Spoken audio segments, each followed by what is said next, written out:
Estaremos hablando de la norma internacional de auditoría NIA 240.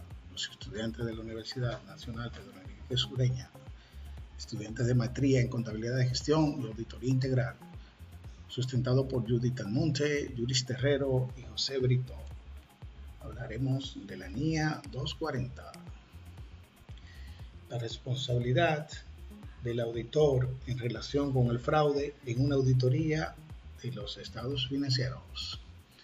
El propósito de esta NIA 240 es establecer normas y proporcionar lineamientos sobre la responsabilidad del auditor de considerar el fraude y error en una auditoría a los estados financieros. También describe dos tipos de fraude que son relevantes para el auditor, es decir, representaciones erróneas que resulten de malversación de activos y representaciones erróneas que resultan de información financiera fraudulenta. También describe las limitaciones inherentes de una auditoría en el contexto del fraude. En el alcance de esta norma 240, podemos señalar que al planificar y llevar a cabo la auditoría y a fin de reducir los riesgos a un nivel aceptable, el auditor debe considerar la posibilidad de que haya afirmaciones erróneas significativas en los estados financieros derivadas del fraude.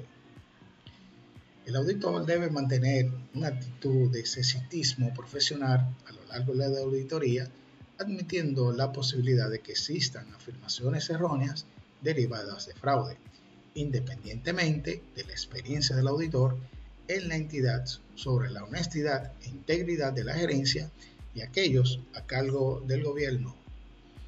El auditor también debe aplicar procedimientos para la atención útil para identificar riesgo de representación errónea, evaluar el diseño y efectividad del control interno de la empresa, también diseñar procedimientos de revisión ante el riesgo de fraude, también así como evaluar la respuesta de la administración ante el fraude. El auditor también debe considerar si una representación errónea puede ser indicativa de fraude. Debe obtener representaciones escritas de la administración relativas al fraude. También debe comunicarse con la administración y con los encargados del gobierno corporativo, documentar todos los procedimientos llevados a cabo para la determinación del fraude.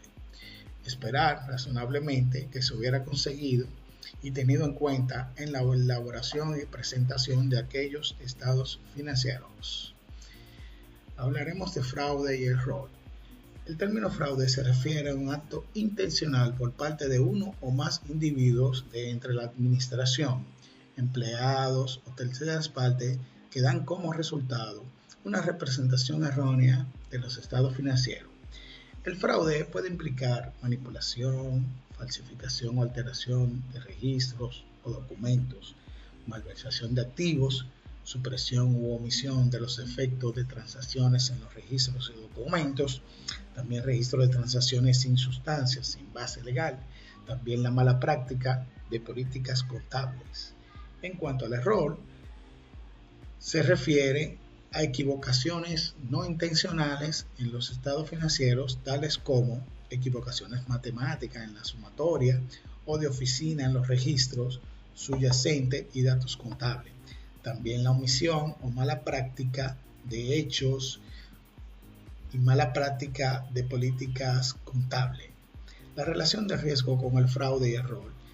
El riesgo de no detectar representaciones erróneas resultantes de fraude es más alto que el riesgo de no detectar una representación errónea resultante del error, porque el fraude implica actos que tienen la intención de ocultarlos, tales como colusión, falsificación, falla deliberada de registro de transacciones o representaciones erróneas internacionales hechas al auditor.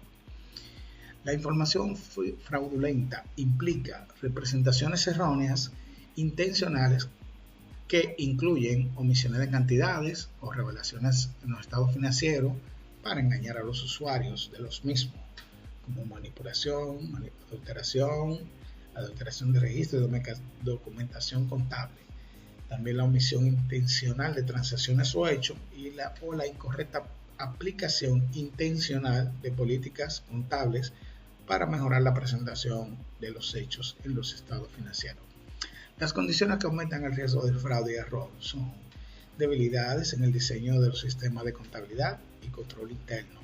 También las cuestiones con respecto a la integridad o competencia de la administración. Las presiones inusuales dentro o sobre una entidad. Las transacciones inusuales y los problemas para obtener suficiente evidencia apropiada de una auditoría. La responsabilidad directa del auditor. El auditor debe mantener una actitud de ejercitismo profesional a lo largo de la auditoría, admitiendo la posibilidad de que existan afirmaciones erróneas derivadas de fraude, independientemente de la experiencia del auditor en la entidad sobre la honestidad, integridad de la gerencia y aquellos a cargo del gobierno. Los objetivos del auditor son identificar y valorar los riesgos de incorrección material en los estados financieros debidos o de fraude. También obtener evidencia de auditoría suficiente y adecuada, así como responder adecuadamente al fraude o a sus indicios a la realización. El auditor también aplicará los procedimientos recogidos en los apartados 17 y 24 con el fin de obtener información para identificar los riesgos de incorrección material debida al fraude. El auditor también debe realizar indagaciones sobre la dirección ante la dirección sobre la valorización realizada por la dirección, incluida la naturaleza, la extensión y la frecuencia, el proceso seguido para identificar y dar respuesta a los riesgos de fraude de la entidad, así también la comunicación a los empleados de su opinión relativa a las prácticas empresariales.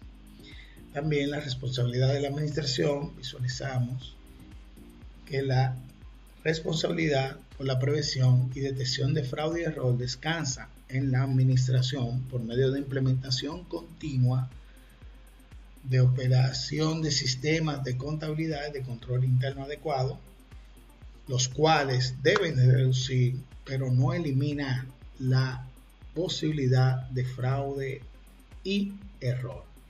El auditor no es ni puede ser hecho responsable de la prevención del fraude y el error. El hecho de que se lleve a cabo una auditoría anual, sin embargo, actúa como un aminoramiento. El hecho de pasar a auditoría, se evitan los riesgos de la detección de errores y malversaciones. Gracias por su atención.